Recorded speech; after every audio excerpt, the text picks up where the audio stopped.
50 Movies in 50 Weeks. I'm your host, Joey Hollywood, and I'm trying to get through all 50 movies in this 50 movie box set from Mill Creek in 50 weeks.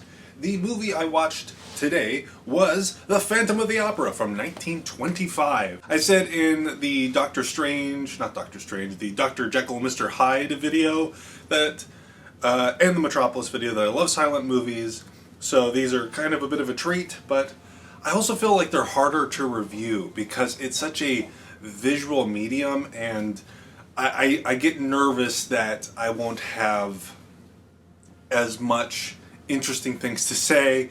I'm worried that they'll just come off the samey, so I'm going to try to not only talk about the movie, but the process of going into the movie more so than some of the other videos I've done in this series. So this one, I swear I've seen it before. I watched it maybe 15, 20 years ago, and I was like, okay, I'll watch this one. I watched all this disc in particular, all out of order, because I was like, I'll watch the ones I'm familiar with first, and then the ones I'm less familiar with, so they're more fresh in my mind when I make videos. So, with that being said, I think the version I saw many years ago was a completely different version of the movie. I want to say that version was maybe an hour long, where this one is nearly 2 hours. And this was a really good print of it. Not the best, there's better ones on YouTube, but this has the colorized sequences, and that was really surprising for me. The music is not great in this, like the last two silent movies we've covered in this series.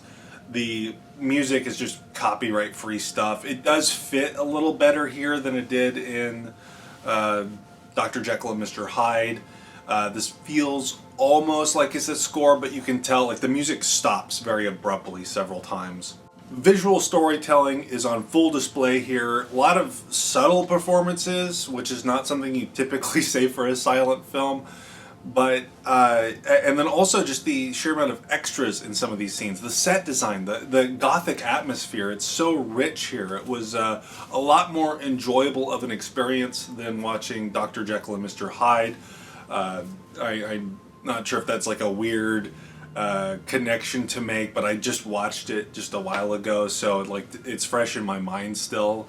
And this was a much more enjoyable experience watching this movie, despite that it was long. When I first checked the time, I was like, oh my gosh, it's 2 hours, because I wasn't planning on having that much time investment. I thought it was only going to be an hour, but it was well worth my time. Hey little guy, look who wants to be in the video.